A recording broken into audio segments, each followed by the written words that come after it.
Crime Sad listeners near and far, welcome back to another episode where we talk true crime. My name is Ashley. And I'm Ricky. And let's get a proper shout out to our new salad toppings, aka patrons. Ricky, can you mention those patrons for us? Patrons. All right.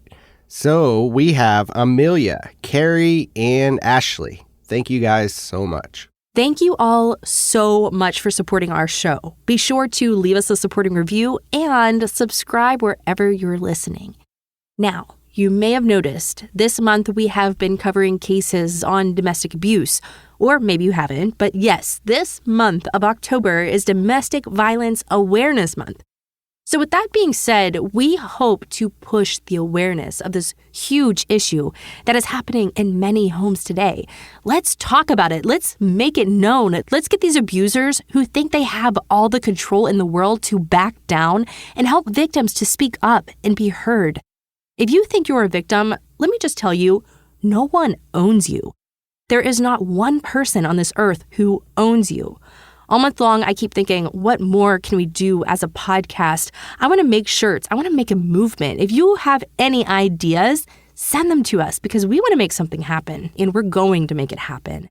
Now, before we jump into this episode, we would like to warn you of its content, being that we will cover a case that includes domestic violence. It also includes domestic violence against a pregnant woman. Listener discretion advised.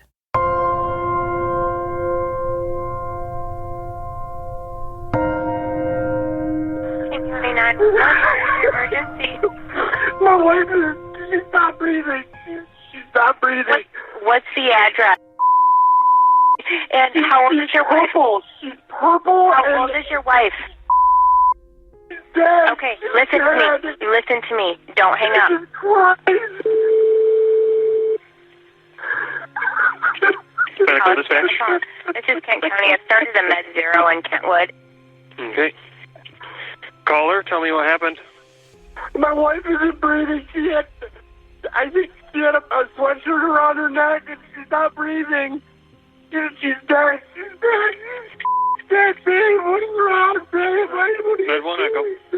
Med 1 Echo. All right, we are sending the paramedics to help you now, okay? Need you to stay on the line. I want you to loosen anything that's around her neck and then tell me if she's breathing. I already did. She's not breathing. She's purple. Her eyes are bald. She's dead. Okay, do you think she's beyond help? I do. God.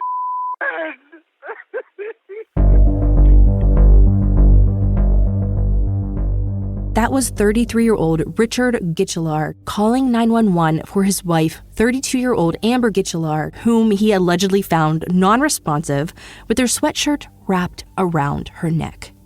The operator wondered if the act was intentional and they were dealing with a suicide. Richard ignored the question and continued crying and asking for immediate help, even though it was clear Amber was beyond medical help.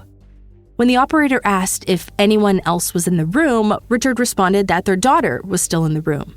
The 911 operator demanded that she be taken out of the room while first responders worked on her mother. Later, Richard would insist that his wife's death was accidental, and he explained to anyone who would listen that she must have accidentally become tangled up in her sweatshirt and lost consciousness before she could extract herself from the entanglement. This story never made any sense to authorities and was full of holes, which later conflict with the physical findings. At first, Richard told authorities that he had been sleeping on the couch that night, as he often did, when he and Amber had been fighting. According to Richard, the relentless cries from his 8-month-old daughter woke him up from a deep sleep. Richard described himself to law enforcement as an attentive, doting father who went to tend to his daughter's needs when her mother appeared to be ignoring her plaintive cries. The only problem with that scenario was that anyone who knew Richard, including his own family, didn't believe he would walk up one step on that staircase, let alone lift one finger to tend to either of his children. Brittany Wiley, who is Amber's sister, would tell authorities that Amber would always jump up quickly to quiet her children to avoid incurring her husband's anger at being woken up. Amber and Richard had 2 children at the time, 2-year-old Ari, short for Aurelia, 8-month-old Zara, and a 3rd baby on the way. Richard used the excuse that he was a traditional guy with antiquated beliefs as cover for his apathy and non-interest towards his family. The only problem with that was he wasn't living in a 1950s sitcom, and his wife wasn't a stay-at-home mom waiting patiently for her husband to arrive home each night. One of the many problems with Richard's unrealistic expectations was that Amber expected a partnership in her marriage where both parents are responsible for raising their children together. To make matters worse, Amber was expected to work a full-time job outside of their home and then come home to work another full-time job inside of their home as well. There was never any division of chores. It all fell upon Amber's shoulders. This unequal division of responsibilities led to many fights. One in particular where Richard smashed his daughter's high chair because Amber asked him to clean it off. Whenever Richard did do something around the house, he would announce that he did it for Amber and expected praise for his hard work. This was something that frustrated Amber because she believed it was something he was doing for their family and not just for her alone. In a journal entry written by Amber, she mentioned buying replacement closet doors for her daughter's room. Richard had previously smashed the doors in one of his regular fits of rage. When he hung the new closet doors, he expected a thank you and praise from Amber, which she found ridiculous, especially when he was repairing damage he caused with doors that she had to go buy herself. By modern-day standards, Richard had some catching up to do. In fact, he closely resembled an angry, unhelpful, raging jerk. And those aren't our words. Those are the words used to describe his demeanor and behavior by those who knew him the best. To complicate matters, Amber's pregnancy was causing extra stress on the growing family. As many of us immersed in the true crime world know, pregnancy is often the most dangerous time in a woman's life, second only to when a woman tries to leave the relationship. Not because of medical complications, but because of an increase in intimate partner violence. According to a study published in late 2021 in Obstetrics and Gynecology magazine, pregnant women in the United States die by homicide more often than they die from pregnancy-related causes. The majority of these homicides are perpetrated by an intimate partner. Unfortunately, Amber's death would eventually fall under this category, but not before police conducted a thorough investigation while they waited on the medical reports. During their investigation, they discovered that Amber, who was a school teacher, had a deep and abiding faith in her religion. She came from a strong Christian background and had a desire to serve others. This first realization began when she visited Guatemala during her freshman year of college. In preparation for her trip, she had only taken a basic level of Spanish class, which left her unable to communicate in a meaningful way. She was frustrated that she couldn't share with the locals her love for Jesus and all the things he had done in her life. That's when she felt God nudging her into learning and teaching Spanish. In a presentation she prepared in 2014, Amber wrote, quote, "My whole life, it seems being a teacher is what I wanted to do. I felt as if it were what God was calling me to do. I think it's mainly because I love being around people and I love learning. When I started college, I remember saying to God, 'Lead me where you want me to go,'" end quote. God had led Amber to develop a passion for teaching. After graduating from Calvin College, she took a position as a teacher at South Christian High School. The students all loved her for her enthusiasm, patience, and sense of fun. It was there that the school principal, George Guichelaar, saw something special in Amber and suggested she meet his son, Richard. The two hit it off immediately, and within no time they were married with 2 children and a 3rd on the way.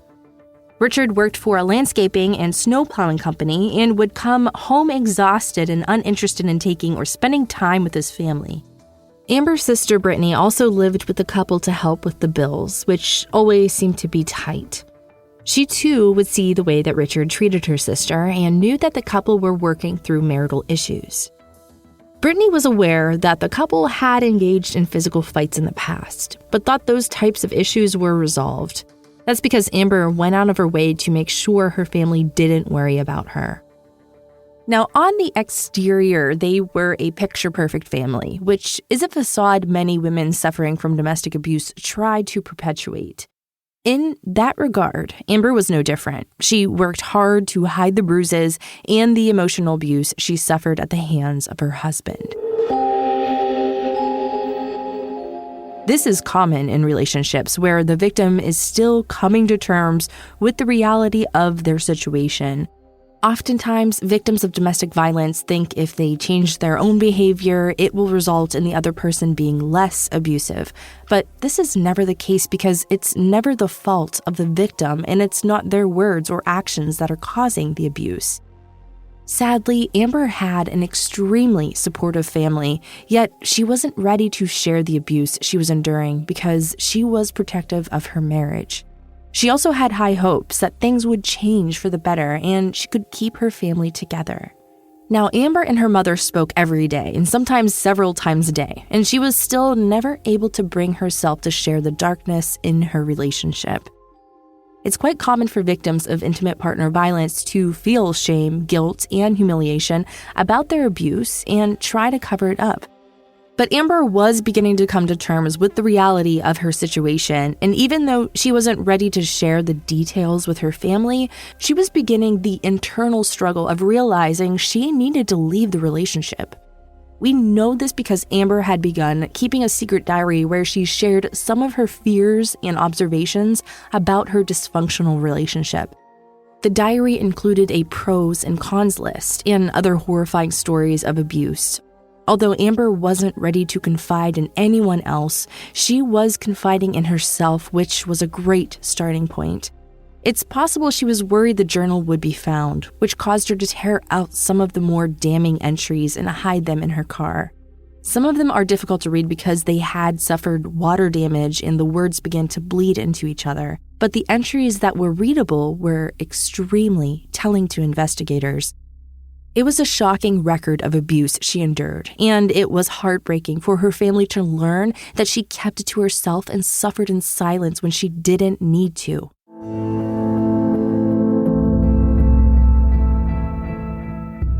In the diary, she talked about how little Richard helped out and how frustrated Amber had become by his inability to do anything voluntarily or even when asked. Richard believed child rearing was Amber's job, as well as the household chores and domestic errands. Richard basically worked, came home, expected his dinner, and then watched television alone, planned out his riveting fantasy football team, or played video games. As Amber's birthday was approaching, her sister texted her and asked her what she wanted, and Amber jokingly said, a new husband. But deep down, Amber knew the husband she had wasn't the one she wanted or even felt safe around. 2 days after sending that text, Amber would be dead. To compound matters, Richard had developed mental health issues from repeated concussions he suffered in the past that required him to take daily medication. The medicine made him so angry that he began taking it at night before bedtime to avoid angry outbursts. Occasionally, Amber would confide in close friends that his mood swings were difficult to deal with, and they often resulted in him breaking things or punching walls. But the rest of the time, she would assure her concerned friends that things were getting better. In one of the pages of Amber's secret diary, she asked herself, "He isn't someone I want around my children. He is dangerous. I have literally thought to myself, am I safe sleeping next to him? Would he ever kill me?" Now, these concerns foreshadowed a deadly fate she never could have imagined. In another part of the journal, she listed his acts of violence, which included throwing a mug at their TV, smashing her cell phones, punching a glass shower door, smashing countertops with a hammer, and punched holes in the walls. Amber also made a list of things he never does, like cook, make a family meal, do laundry, turn on a vacuum, dust, clean, wash dishes, pick up toys, grocery shop, or pay bills. Amber wrote out his schedule, which included waking up, taking meds, putting on clothes, going to work, coming home, saying hello, taking a shower, eating dinner, playing video games, taking more meds, going to bed, and then repeating it all the next day. She would often tell family that Richard was like her third child, but a violent child, because in another post, she admitted that he had kicked, punched, and choked her. In another entry, she talked about how her family called him useless, and his own family wondered why she hadn't kicked him out already. During the investigation, Richard stayed with his family while Amber's family cared for her children. It was always Amber's wish that her sister raise her children in the event that she were to become unavailable. Richard's father seemed eager for the investigation to conclude, which he believed would eventually result in Richard's arrest. They repeatedly encouraged Richard to tell the truth. They had all come to love Amber as a daughter-in-law and a sister-in-law and felt enormous regret for not realizing she was suffering and her life was in jeopardy.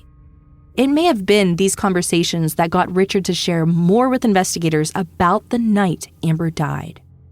That's when Richard's version of events began to change. Next, he told investigators that the real reason he wasn't sleeping in the same room as his wife that night was because she had the thermostat too high. He also admitted to law enforcement that he was extremely angry with Amber on the night she died for taking too long to lock up the house before bed. The irony being, he could have just easily locked up the house himself. But again, all of the adult chores fell on Amber's shoulders. Amber's sister also shared with authorities that Richard never would have woken up to take care of the baby because his meds made him a very heavy sleeper. Not to mention, it was just out of character for him to be helpful with his children. To further complicate their marriage, Richard had an addiction to pornography, which Amber felt was a violation of their marriage vows. This was an ongoing battle that Richard struggled with. To add to the tensions in the marriage, the family dog Scotty had gotten out and bitten a neighbor, causing severe injuries. That resulted in a judgment in over $500,000 against their insurance policy. Richard's father, George Guichelaar, told law enforcement that he believed that there was a 98% chance that his son was guilty of Amber's murder. Richard's sister told authorities that, quote, "He did it. He flew into a rage and couldn't gain control. He is an angry person. There is a whole other side to him." For a few years there, we thought it was really good. He was on medication, and it was almost as if we could breathe a sigh of relief, like maybe we've made it through the worst of it, but he can get angry. He'll throw things. He'll punch things. He'll just rage and rage. He is able to spin things and be a master storyteller to get people to believe what he wants them to believe. End quote. Richard's brother told police that as a child, he would threaten to burn down the family home, and once he threatened to kill his brother's hamster by crushing it to death. He also threatened to cut his sister with a knife or leave her in a field to freeze to death. Richard's parents said that his personality began to change for the worse when he was a teenager and had suffered several concussions. They believe those head injuries led to his mental health issues later in life. In fact, both Richard's parents told law enforcement that they were scared while Richard was staying with them during the investigation. They feared for their own safety. They were trying to, quote, be patient and trust the legal system, but they thought their son needed to be in prison, end quote. Despite all of these concerns for themselves, they never once believed Richard's violent nature would result in his wife's murder.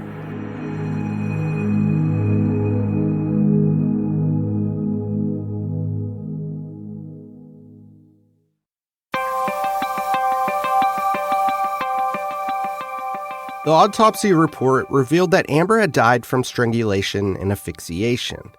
The medical examiner determined it couldn't have been a result of a suicide, it was strangulation inflicted by another. Of course, police knew that the only person home at the time physically capable of causing the fatal injuries was Richard Guichelaar. Additionally, there were bruises and abrasions to Amber's face that weren't visible a few hours before her death when she FaceTimed her sister. Those could only have occurred when Richard was home alone with his wife.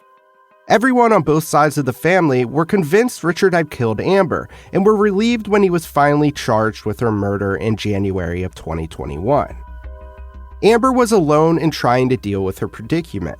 but her words from the grave gave law enforcement an unprecedented view into her marriage that pointed the finger of guilt directly at her husband. Richard pled guilty to second-degree murder and assault of a pregnant woman. During his sentencing, the judge asked him, "Did you intentionally strangle your wife and kill her, and did you know she was pregnant at the time?" His reply was yes. The DA's office said they couldn't determine the motive or what triggered Richard to kill his wife, but she had been in a violent relationship that escalated in intensity that resulted in her death. Richard made a statement to the court. He said, "My wife was a wonderful human being, a wonderful mother, daughter, grandmother. I'm ready to accept responsibility for what I did." The judge described Amber's death as brutal and senseless and stated, "What you did to your wife, your children, to the family of Amber and her friends is beyond comprehension. Quite frankly, this is an absolutely atrocious and terrible situation. You strangled your wife." He told Richard he was a danger to society and he should never be free again. Then he sentenced him to life in prison with a minimum of 33 years to a maximum of 100 years.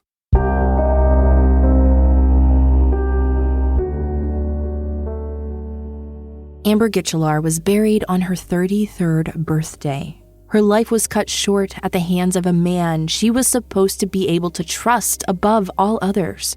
Now he will spend the rest of his life in prison.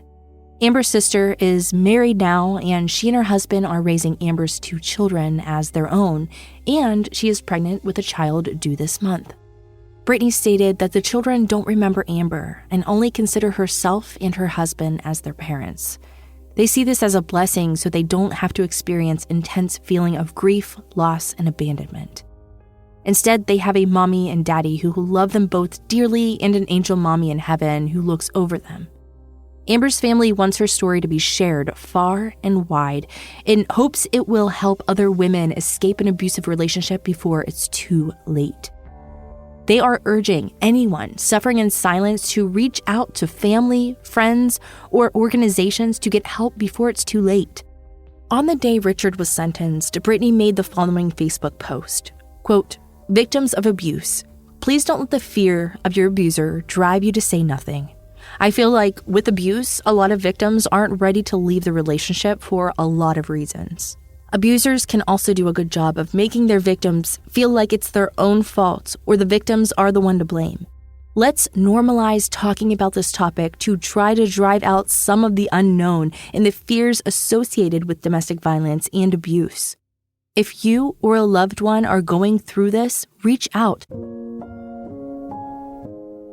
Make time to be with your friend who is going through this. Listen to them, but never judge them. Start a conversation. I have learned communication is key. Abuse in a relationship is not okay, whether that be physically, mentally, emotionally. It is very dangerous, and there are ways to get out of it. There are great organizations such as Safe Haven Ministries, WYCA, Resilience, Women's House of Prayer, to name a few. These amazing organizations provide safe housing, therapy, and children's services. Speaking up can open the tiniest door to getting some type of help. Today was a huge win in a sense that we got the best possible outcome in which we were given, but a little bit of justice was served. I'm so thankful for Prosecutor Rachel Woostman and how hard she worked to make sure Amber got the best possible amount of justice. I will never forget the first time we met with her and she told my family that she put up Aurelia and Zara's names on her office wall to say, "This is for them," every day she went to work and how justice needs to be served. Forever grateful for Officer Tim and his partner Sam. These guys worked nonstop to get Richard arrested in the first place and were beyond amazing during this whole process. For both families involved, this is pure heartache and pain. We know where Amber is, so that is what we focus on. Thank you everyone for your words, prayers, love, and support that you have given my family and me. Words can't describe my gratitude, end quote. In an interview, Amber's mother, Amy DeGraff, gave to Fox News 8, she stated that, quote, "For some reason, Amber chose to stay in a situation that obviously cost her life, and that is the mystery of Amber's story and the unknown of Amber's story, but also of domestic violence and domestic abuse in itself. The mystery of why does someone choose to stay when it could cost them their life? The fact that she would go to the extent of writing those notes and that she was trying to deal with it all on her own and shouldering all that on her own shoulders is just such a heartache for her dad and me, for her brother and sister, for her friends. Sadness and just so many unknowns and just devastation of what domestic violence can lead to," end quote. Amber's family wants her death to mean something and save someone else's life from a similar situation. The assistant prosecutor, Rachel Woostman, said it's common for domestic violence survivors to hide the abuse. And she stated, quote, "I think the hard part is Amber did a really good job of covering for him. Probably because of the type of kind person that she was. She was just so loving and caring and a fixer, and she always wanted him to be better and covered for him. So people only got to see, I think, little glimpses of the bad things about him, and unfortunately, I don't think they realized how bad it was getting," end quote. In the ultimate act of forgiveness and grace, Amber's mother approached Richard's father after his sentencing and said she was sorry things had ended up the way that they had, and she was sorry that Richard had also lost a child too. She wanted to extend her condolences for their loss of their son to a lifetime sentence behind bars. If you or your loved one suffers from domestic violence, there are resources out there. There is help, even if you feel like there isn't. There is help. The National Domestic Violence Hotline is 800-799-7233, or you can text START to 88788. Thank you all so much for listening to this week's episode. We will be with you next week.